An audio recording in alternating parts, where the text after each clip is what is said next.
রোজার ঈদের ঠিক আগের দিন প্রকাশ হলো করতোয়ায় অর্ধেক পৃষ্ঠাব্যাপী তানভীরের ছবি।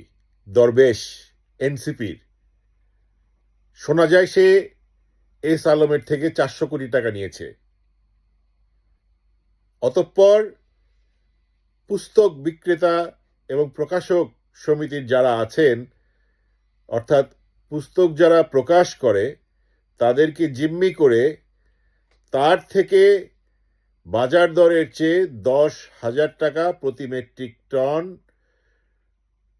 News print কিনিয়েছেন।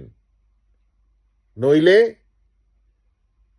পুস্তক যেগুলা প্রকাশিত হয় বোর্ডের, সেই সবের চুক্তি তারা পাবে না।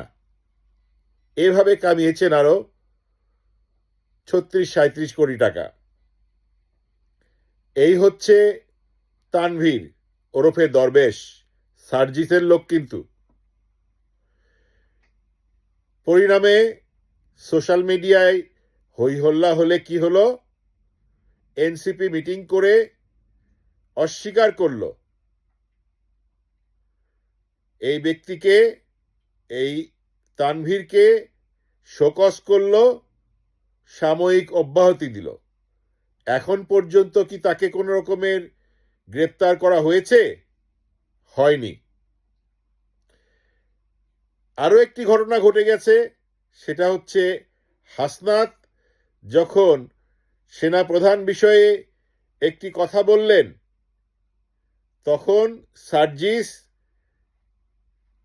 ড্যামেজ কন্ট্রোল করার জন্য তার বিপরীতমুখী কথা বলল, এবং পুরা বিষয়টাকে ম্যানেজ করার জন্য নাহিদ বলল সাংবাদিক সম্মেলন করে এনসিপির সাথে এই সার্জিস বা হাসনাত এদের কোনো সম্পর্ক নেই।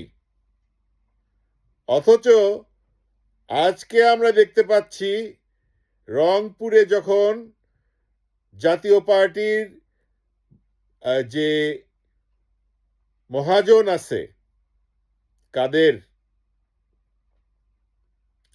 তার বাসভবনে অগ্নিসংযোগ করেছে মব সৃষ্টি করে, এবং এই মবের লোকজনদের সাথে যারা যুক্ত ছিল তাদেরকে সেনাবাহিনী গ্রেপ্তার করেছে বা গ্রেপ্তারের পর্যায়ে গেছে।